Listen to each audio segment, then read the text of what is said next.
You're about to listen to the Timey-Wimey Tea Time Podcast, a geekyantics.net and allgames.com production.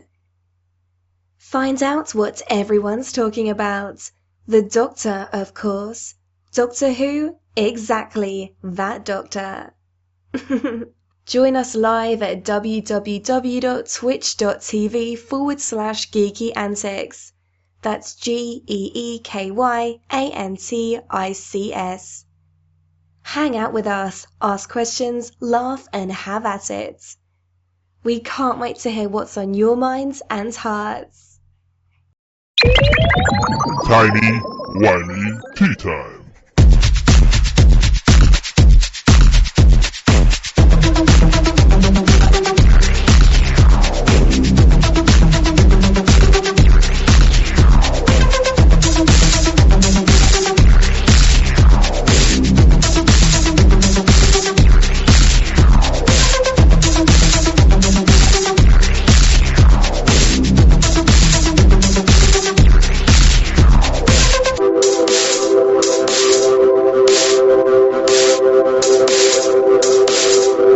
Me gusta.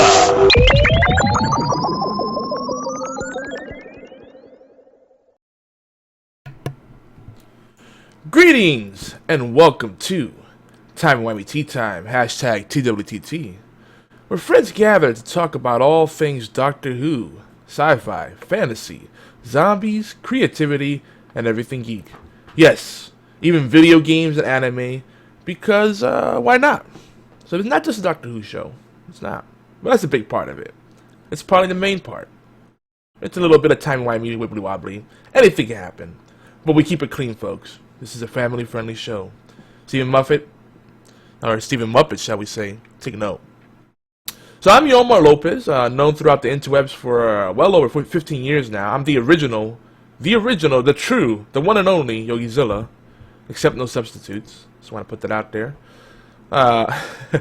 A man named Stan once described me as a gamer, a dreamer, an author of silliness, a disgruntled techie, a wild-eyed entrepreneur, and a fistful of happy emojicons and sunshine.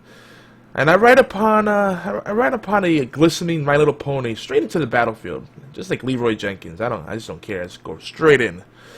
And out of my mouth come laughing swords of peppermint and ginger. That's pretty appropriate. I think I'm still in the holiday spirit. I hope you guys are too. It seems like once Christmas is done, people are done with it. And if you're Latino, you might celebrate Three Kings Day. Wow, dyslexic much? Yeah. And then it's like, that's it. We're done. I'm gonna keep. You know what? I'm gonna celebrate Christmas until next Christmas. Why not? Random gifting. It's gonna happen. Actually, there will be giveaways. I'm gonna say this right now. There will be giveaways on my Twitch channel and on geekyantics.net. Video game giveaways. So wink, wink, nudge, nudge. But we're gonna do it right. We're gonna do some big hype ones because that's the point of giveaways. Is growing the audience and getting lots of hype going. So if we just give stuff away, it's great. It feels good. But we want a little something in return. But we're joined by our good friend, the poetic voice of Gallifrey, none other than Casper the Friendly Ghost. Yet, sorry guys, Stan's not here. He's probably not coming back. If you haven't caught on yet, I don't think he is coming back. So, you're stuck with me. But I will reduce the banter as much as possible. And we'll get straight to the good stuff. But real quick, if you guys are listening on YouTube, iTunes, Stitcher, All Games, or any other platform, this is a live show, so there might be a little banter. And there might be technical hiccups here and there. And I apologize in advance. But, to be fair, I am the only one, I'm the one person doing it all. So that should grant me a little bit of leniency, Maybe a get out of jail free card. I actually am joined by somebody. I'm joined by Blue, my awesome cat, who you might hear purring and running into the background playing with her toys and whatnot. She's being a bit of a troll, but I wanted her to keep me company while I did the show. Plus it keeps her out of trouble. So, what wonderful discussions await us during this tea time? Let's see. There's a quick look here. We have Doctor Who flashbacks. We'll talk more about our upcoming epic flash fiction. There actually isn't any for this episode. And then we'll talk about the Fourth Doctor, Tom Baker, and his wonderful companion, Sarah Jane, played by Elizabeth Sladen. Specifically, we'll talk about the Ark in Space story. But we'll be sprinkling in a bit of video game talk. There's been a lot of stuff going on in the gaming world that I feel it's worth talking about, even if you're not a gamer. Okay, Blue, you'll be alright. So for those wondering why we've been jumping around in the Doctor Who universe, the answer is twofold. First, we're picking from the episodes available on the 50th anniversary collection, which you can stream for free, unlimited streaming as part of your Amazon Prime membership. And the second thing is that we want to have all the Doctors fresh in our minds as we compare their personalities, performances, and storytelling milestones.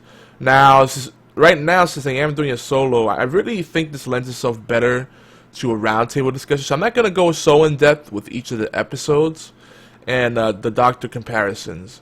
We'll do some light touch. We'll sprinkle in a little bit of everything.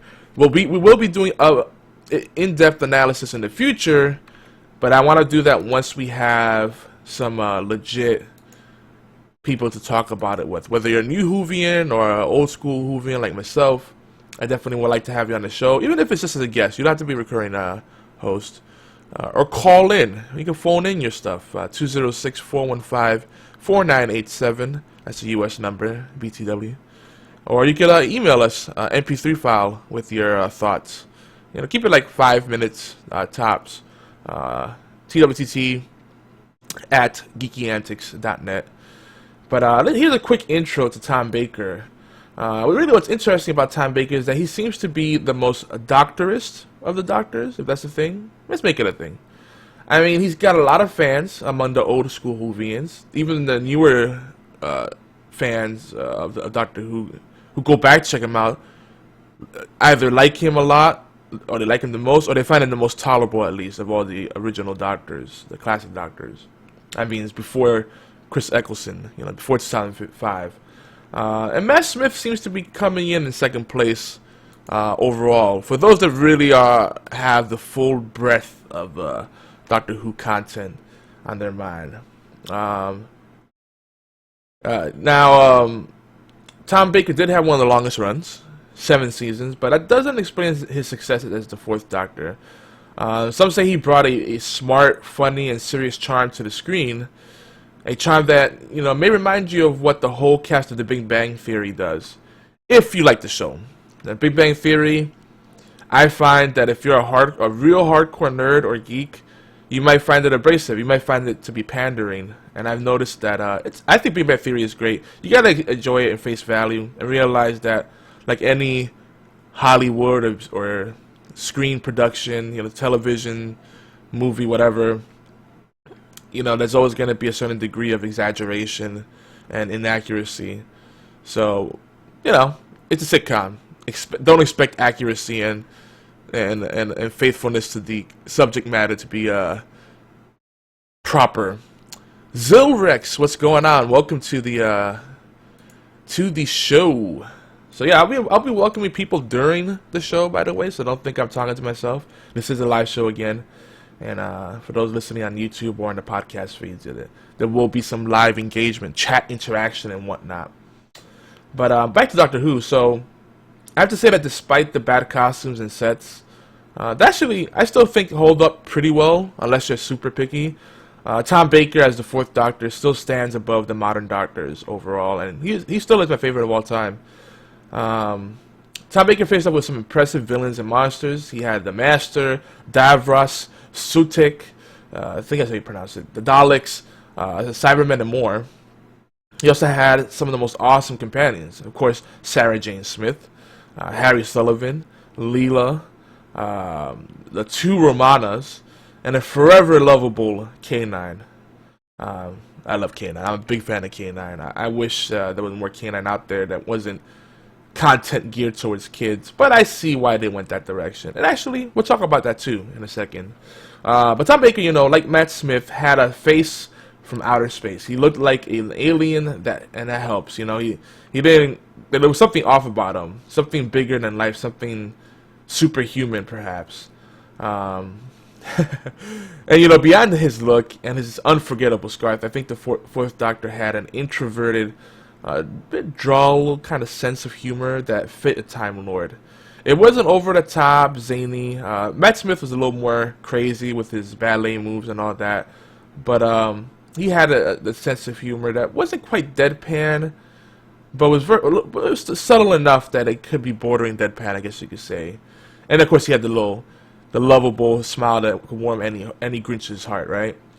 And that sort of humor really highlighted his superior intelligence without being, you know, condescending. And it did not come at the expense of his love for humanity or his own kind of human elements. You know, he had that compassion and he had that intention to do good.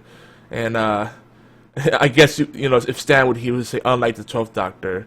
You know, and I actually don't think the 12th Doctor is that bad. There's been a lot of redeeming stuff with him. They're really trying to deconstruct him and make us dislike him in parts, but we're also seeing that redeeming value coming through. So, Series 9, I hope that they stop drawing that out, the deconstruction, and build up the 12th Doctor, because Peter Capaldi deserves it.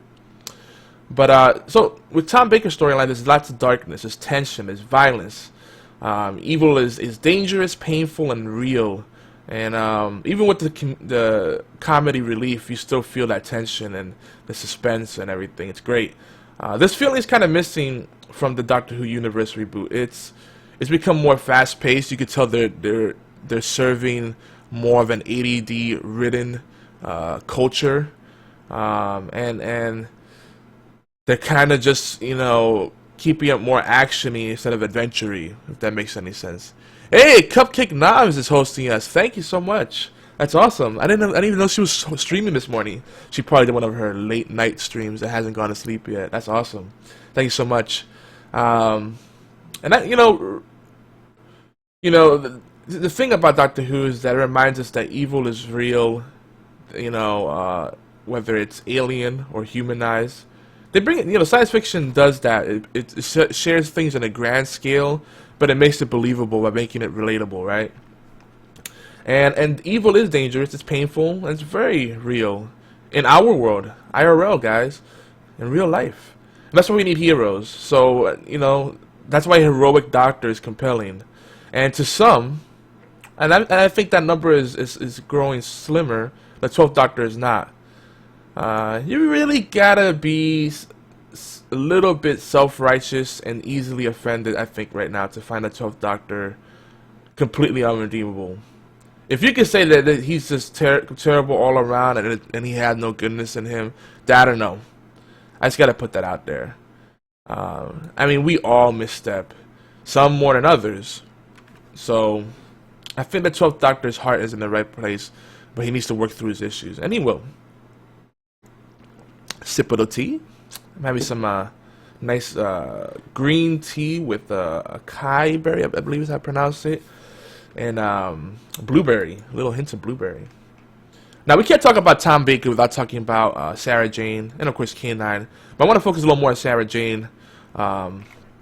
Sarah Jane, played by Elizabeth Sladen, the late great Elizabeth Sladen, who now that I realize she's gone, I really miss, and I feel a great sense of regret, you know, and that's kind of how it happens when we lose people. It's a kind of after the fact, but it prompted me, you know, learning of her death on April 19th of 2013. April 19th is my birthday, by the way, folks. This hits home for me, and I've had some personal encounters with cancer in my life. I won't get into the full details of that. Last year was crazy with disease, and the lives claimed and ruined. So the story of Elizabeth Sladen really hits home for me. But it prompted me to really give the Sarah Jane Adventures a go. And people kind of sway me away from it and say, oh, it's a kid's show. I guess a bad thing. But it's written and produced in large part by Russell T Davies, and it has that kind of feel-good, family-friendly approach that the first run of the new Doctor Who series had before Stephen Moffat kind of took over everything and became a showrunner. And that's important to note because it doesn't really feel like it's very different from those episodes. They lay it on thicker because there's kids as main characters, and there's a little bit more lighthearted moments, but there's still a sense of tension and urgency in there, and it's very well done. Elizabeth Sladen was great in the Sarah Jane Adventures, and there was only 3 seasons, unfortunately. I think it would have kept on running. There was no K9 though. I don't remember seeing K9, but I've seen about 9 episodes or so, 10 episodes or so. And the way they do it here is that usually each story is a 2-episode arc, and it's bite-sized. I think they're like a half-hour long, if I recall, or 20 minutes long. They're quick episodes. They're not the hour-long romps of Doctor Who, so it's really easy to get into. Very accessible.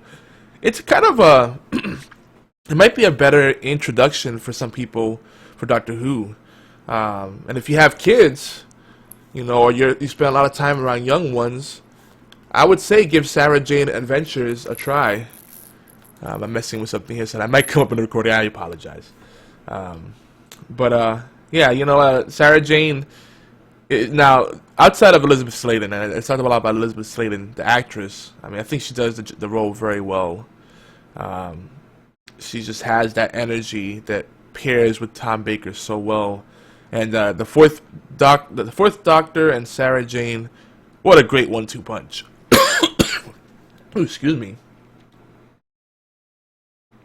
All right, but Sarah Jane, the character, she's great because she is a risk taker. She is just brave, eager, and she's intelligent in a way that complements the Doctor, not kind of usurps what the Doctor brings to the table. That's important. There's been a few characters, especially in the reboot, where they're smarter than the Doctor or they completely overshadow him in some way. And in some aspect, they become more important than the Doctor. Like Clara Oswald. Clara Oswald has grown on me. I love her. And I'm glad that it looks like Jenna Coleman's going to be doing all of Series 9. But more on that later in our Who News segment. We're talking about some Whovian news and some related stuff. So anyway, yeah. Sarah Jane, awesome. Probably the best companion ever. I would say, from what I have fresh in my memory, Romana and Sarah Jane Smith overall are the best of all time. But if you just look at the newer companions, it's hard. Rose was cool. I liked Martha, and a lot of people don't. Donna was cool. I don't know, but my favorite probably had to be Amy Pond and Rory. It might be the redhead thing. Sorry, I like the gingers. But anyway, let's before I go any further into that, we'll talk more about Sarah Jane and what she brings into the Tom Baker stories. It's also worth noting that Sarah Jane joins in, I believe, with John Pertwee, so she has quite a bit of history with Doctor Who. She kind of joined in as part of the whole unit thing. And I don't remember how that came about. I think she was investigating UNIT because she was a very curious person, and she liked to know about the underground things, the proverbial man behind the curtain. And she always stuck her nose in places she shouldn't have and found out about things. She's kind of like a very Scooby-Doo type of character. I dig her for that. So anyway, let's look at our plans for today's fantastic voyage and our lovely tea time discussions. We have our first half. We're going to do our before we go deeper, where we'll just do a little housekeeping and quick tidbits. Then we'll do our Who Knew segment, which is an extension of before we go deeper. And that's just, when we talk about Whovian news and little newsworthy, noteworthy things that we think we should bring extra attention to, that either are part of Doctor Who universe or things that we think the Doctor Who fans might appreciate. Then finally we'll end with about 15-20 minutes of teaser, maybe less, depending how long we go on that. And that'll be the first half. So hopefully we'll make good time. I'm going to try to make this a shorter episode, because I know people like to get straight to the good stuff. In the second half, we'll just talk about Ark in Space and maybe some other stuff. And we'll do, of course, we'll engage the chat in our little community interconnect. We do not have voicemail messages or comments for today. Like I said, I wanted to keep this shorter, so I want to see how long this will be without all that stuff. But we will bring those back, so keep those coming in. And then we'll do our outro and shout-outs. And yeah, that should be... I think overall we're going to have about an hour and a half long show. Maybe an hour and 45 minutes. So we'll see. So, before we go deeper, if you haven't figured it out, Stan is no longer with us. And I really would love a reliable co-host for the show and other future projects. There's different things I want to talk about in maybe monthly or randomized, perhaps pre-recorded shows. They don't have to be live. Game mechanics, game design, game theory, for example. That would be one show. And I also want to do some more business type marketing stuff. We used to have a show called Not Just Another Business Podcast. We used to call it the NJAB podcast for short. And that's when we talked about lean startups and business culture, small business politics, and all kinds of stuff like that, social media strategy. And I think people are curious about this, and more people are becoming entrepreneurs or becoming self-employed. Even Twitch streamers, it's important to know about that kind of stuff. So I think we have an audience for that. So if you're interested in talking about any of that kind of stuff, let me know. You can email me at Yogi or Yomar, either one works, at geekyantics.net, or tweet at Yogizilla, that's me, or the network at geekyantics, which I'm usually the one checking that anyway. TGG Fish Mouse Cat is in the house. I love that name, Fish Mouse Cat. That's such a great name. It just paints like this great picture of a cartoon. I also want to reiterate this correction. A few episodes back, we said we were on All Games Top 5 for overall listening off the archives, I believe that it goes off of, and not the live listener numbers. And we were actually at number 3 with episode 12, not episode 13, as I had said, I believe. And episode 12, I think, is when we wrapped up. We did the mid-season The Walking Dead wrap-up show. So we do talk about a lot of other stuff, like other shows, not just Doctor Who, guys. And we would love to get our live listener numbers up, so join us on Saturdays, folks. So speaking of which, we are live on allgames.com. Just want to reiterate that. And we are also on twitch.tv/geekyantics. And I'm also simulcasting on my channel, Yogizilla, on twitch.tv, which I usually do. And that's we're live every Saturday at noon Eastern, 5 p.m. in London, 7 p.m. in Bucharest, and actually 9 a.m. also Pacific, and if you're on the West Coast in the United States. There you go. That should cover all the main bases. If that doesn't help you, there's plenty of time conversions online that you can look up. Don't worry, you'll be okay. But if you do miss the live show, you can tune into YouTube on Saturday evenings, and check out youtube.com /geeky antics. That's where you want to go. And of course, the dog chooses the worst times to bark. You can also search Twitter for hashtag TWTT for related goodies. Though once in a while, some random stuff that had nothing to do with this show and what we like comes in there. So just a little word of warning there. And another word of warning, the other shows on our respective networks, Geeky Antics, which is our network, my network, I run that with the help of Spathizilla and some other independent contributors.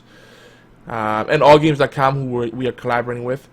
Some of the other shows we have on there may not be age appropriate, or dare I say, your cup of tea. So listen at your own risk, view at your own risk. That's my disclaimer. We do try to keep those ratings up on the Twitch channel, twitch.tv/geekyantics.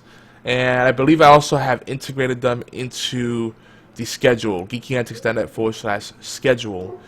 You'll see if it's tagged NSFW, not safe for work, it's probably not age appropriate. And of course, the dog is being a total tard. Yay! By the way, leave us some voicemails. We love hearing your lovely voices, your giggles, your singing, and your overall excitement. So tell us about your first or favorite, perhaps your deepest Whovian experience, and share your love for anything creative. You know, or what? Show your love for the show.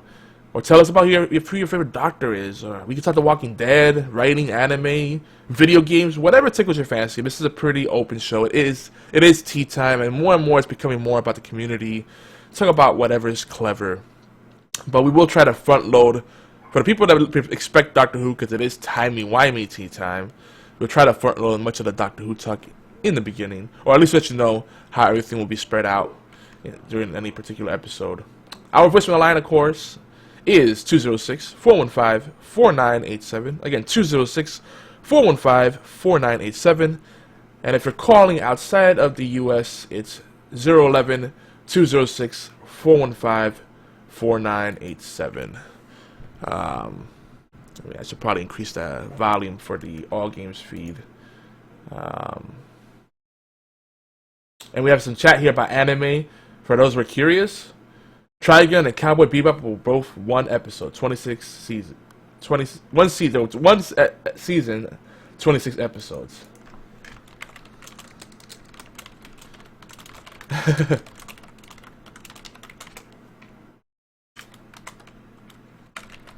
Yeah, so if you like anime, those are probably some of the easiest ones to get into. Full Metal Alchemist is a little longer and more involved. I would like to do more anime talk on here, because rather than starting another show just to talk about specific stuff, I like kind of just, mixing it up a little bit. Keep you guys on your toes. See, Carlos J, welcome to the show. Alright, so I think I covered all the bases. Oh, and of course, we are still tinkering with the idea of doing more flash fiction and radio drama, stuff like that. We're thinking about doing some fan fiction for Star Wars, Doctor Who stuff, and things of that effect. Maybe some zombie stories. So, if you're interested in that, let us know. And of course, we need more YouTube comments. YouTube.com/Geeky Antics. There's the Time Wemby Tea Time playlist. If that's all you're there for, just leave comments on there. And again, you may want to avoid the other shows because they may not be your cup of tea. Also, we have the short link for that. That'll take you straight to the Time Wemby Tea Time playlist, which is bit.ly.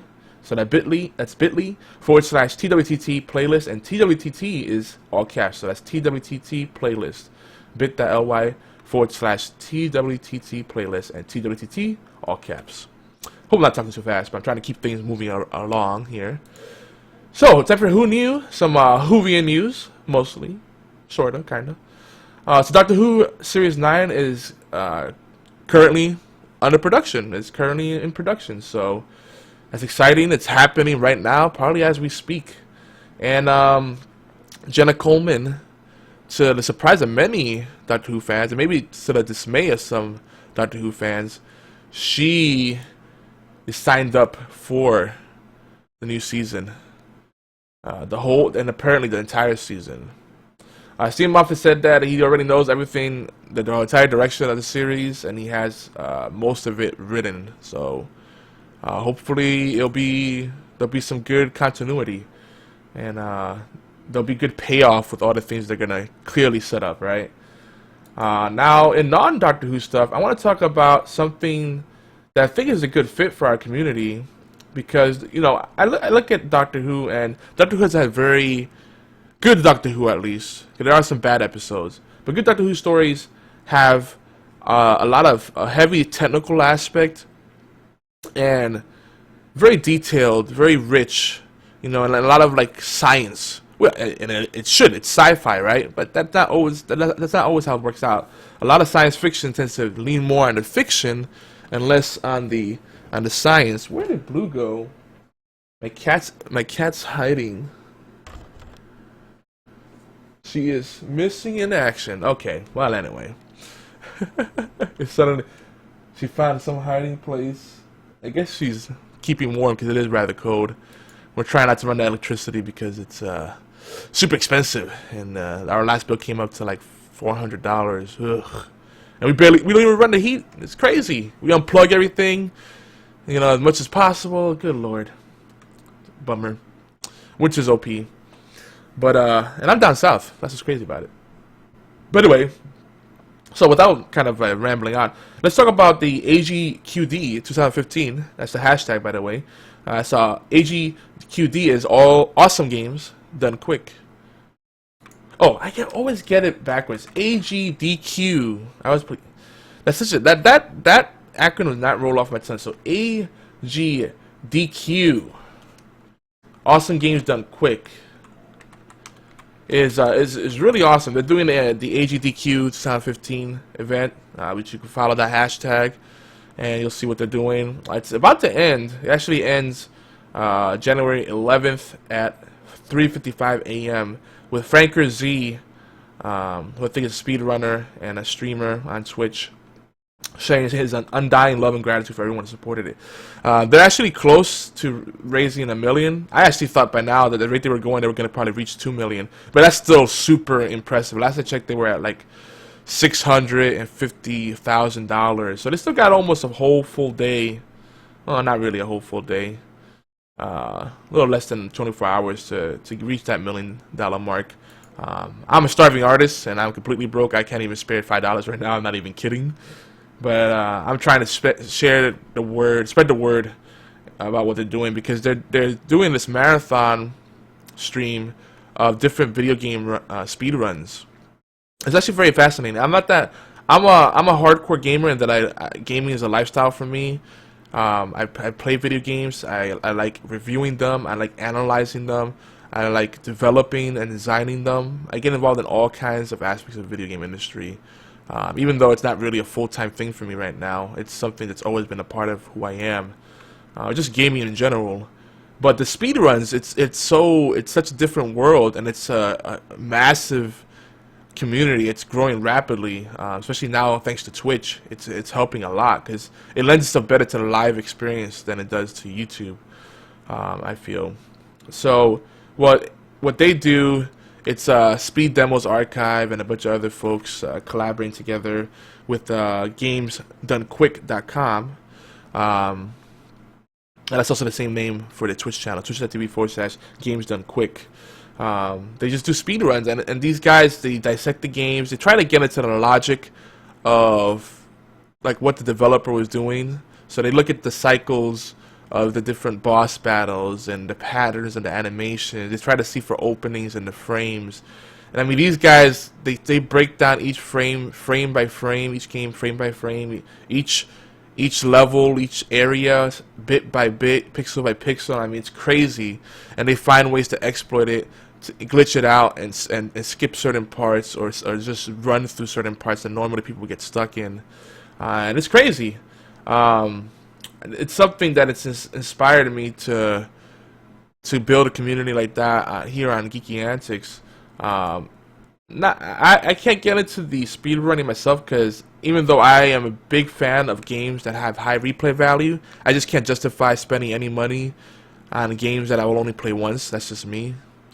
But these guys dedicate themselves to playing the same game or handful of games over and over again until they perfect playing through it. It's crazy. I'm sure they play other games too, but they're very dedicated. And the fact that they're doing the marathon stream for the cause of preventing cancer and fighting cancer is awesome. The Prevent Cancer Foundation is the PCF is who they're supporting with the stream. I should have mentioned that earlier. But the video game aspect just really fascinates me. But the fact that they're doing this also for a great cause, I think it's interesting, because this is going to bring, these kind of events bring gaming to a greater populace. And they see, these gamers, they're not just about the games. They're actually, they care about the issue. They care about the real world. They're not just people staying in their basement and ignoring everything around them. So that's very important, and I think that's worth sharing as news. So make sure you check them out. I'm probably gonna check them out right after I finish the show, and fix myself a little grub, and then do the video upload for this on YouTube and get the audio podcast ready. I'm probably actually gonna even host them right after this, and then I'm gonna do a stream later on. Actually, more detail on that towards the end of the show. But AGDQ, great stuff. And I actually really look forward to seeing what they do throughout the year. I know they have two big events, AGDQ and SGDQ. So awesome games done quick, sometimes awful games done quick. But some of those games that they say are awful, I might have to call shenanigans on. Some of the games that people think are awesome are actually pretty awful. Like Secret of Mana, it's kind of a gray area. I love it and I hate it at the same time. I'm actually finishing a long play on that too. And then SGDQ is the summer games done quick. So this is awesome. Before I get all crazy on fanboy about video game, let's do more of a teaser here for our talk about Doctor Who, specifically Tom Baker and Ark in Space. And of course, let's not forget Elizabeth Sladen, so you gotta get the love too. There's no K9, by the way, that's a little sad. But episode 1 of Ark in Space opens with a view of a space station that's, you know, it's not really a space station, it's a space station-like vessel that's actually moving. And then there's a human being in what looks like a jello mode. So already it gets you kind of thinking, like, what's going on here? The TARDIS materializes in a unit in an unlit place, and the Fourth Doctor, Tom Baker, has no idea where they are. The air, however, is a little thin for the Doctor's companions, Sarah Jane Smith and Harry Sullivan. The Doctor soon discovers that some sabotage has been going on, and that's why the oxygen levels are low. So a great opening, and you know, a lot of times there's heavy exposition, and you don't really get the sense of urgency or tension until like the end of the first episode in the 4 story arcs. But here, from the onset, you're like, what is going on? The 4 episode arc, the Ark in Space story, was broadcast in February of 1975. It is the second story in the 12th season of Doctor Who, starring Tom Baker, the legendary 4th Doctor. Ark in Space was written by Robert Holmes and John Lucrati. In this story, the 4th Doctor encounters the Worm, a kind of space bug with powerful genetic memories and spacefaring biologies. I'm sorry, not the Worm, the Wern. Not to be confused with the Worm from Soulforge. For you gamers, you might appreciate that reference. The Worm's breeding grounds were destroyed by space colonizing humans. You find this out later on in the, I think by episode 2, the second episode of the story arc. That's the big reveal, and then you start to feel kind of sorry for them, right? It's kind of an ongoing theme. They make you identify with the villains so that you don't completely hate them. Kind of like people loved Shane in on The Walking Dead. I don't get it, but it's a thing. And then people loved the Governor too. Sure. So yeah, people were destroyed their homes of the Worms, their breeding grounds in the Andromeda system, and now they just want, you know, payback and some of that advanced human knowledge, and they assimilate pretty well apparently. So they kind of observe and become human in their own ways too. So Tom Baker, the boyish curly red hair, you know, the big red. No, that was not a red nose, but it's a sharp nose. If he was drinking, it might be red. And then a 12-foot long multicolored scarf. You know, they're all a part of the charm of the 4th Doctor. And mind you, it's a little impractical. He runs around, sometimes you can tell he's stepping on it. And I'm surprised he doesn't trip on it more often, but you know, luckily he never got really hurt on the show, so that's good. His high intelligence is immediately obvious, but it's not shoved down our throat. You know, we mentioned that already, and that's a very important thing to highlight. He understands things quickly, like he's a speed chess player, or a hyper-speed puzzle solver, or, dare I say, a speedrunner. Haha! And as Sarah Jane explains, he talks to himself sometimes because he's the only one that understands. Though, you know, Sarah Jane, for being a human companion, she follows along pretty well. And mind you, in the Sarah Jane adventures, she's pretty competent with technology. She builds some gadgets. She built a weather machine in one episode. She's very handy with the not the sonic screwdriver, the sonic lipstick. Yeah, that's a thing. So, Sarah Jane, you go, girl. So, let's talk a little bit about Flash fiction. Because back in episode 15, we got into the Flash fiction pretty heavily. We've done 2 episodes so far with it, but we did share some pretty lengthy pieces this time, and I think it went over really well. We did some live readings with that. So what is Flash fiction anyway? It's a complete story written in less than 1,000 words. The ambitious shoot is for 300 words or less. Now, like all good stories, flash fiction contains the classic story elements: protagonist, conflict, tension, obstacles or complications, and resolution. Unlike a traditional story, however, the limited word length tends to force some of these elements to be hinted at. So a lot of flash fiction becomes kind of like writing prompts, and in that way it could become kind of microfiction, where the community could keep creating parts of it and continuing the story. So there's a lot of fun things you can do with flash fiction, and it's kind of a bigger space that encompasses a lot of different things, in my opinion.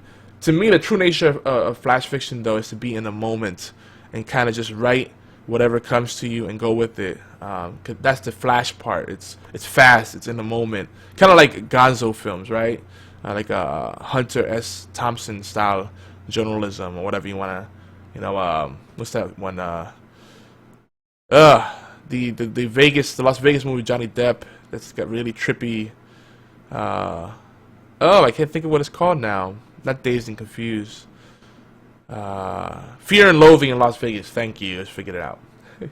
I knew it'd come to me eventually. But it doesn't have to be quite that quirky. Now, we don't have flash fiction for you today, but if you want more, please let us know. I have tons of stuff on the back burner, stuff drafted, the concepts that are kind of floating around in my head. I want to do a series based on dreams. So dreams come to me. I'm going to jot down as many notes as possible right away as soon as I get up from bed, and then try to translate that into stories that are worth reading. So stay tuned for that, folks. I think that'll be fun, because dreams has some very interesting things to share with us. But that actually will conclude the first half of the show. You know what? I don't have any music. I really should. So let me cue up some music for you guys. And this will be royalty-free music by TWTT. I'm going to play a theme called Running on Air. I think that's a good one to play. And you can check out TWTT, that's techno with a K, at technowax.com, or his YouTube channel. Alright. We're just about ready to go here. In the second half, of course, we'll talk more about the arc in space. It might actually be a shorter half. We'll see how it goes. And then that's really all we really have planned. We'll talk a little bit more about the Sarah Jane adventures. And then I'd like to talk about some of the stuff that we have planned for geekyantics.net and the network as a whole. And maybe some more about this speedrun stuff, 'cause I think it's really fascinating. Though I don't think I can ever do it. People have asked, like, is this something you would do? It's like, I'm not that competitive, and I don't have that kind of patience or time. I think speedrunning is more for the young. But anyway, before I go off on that rant, we'll see you after the break, folks.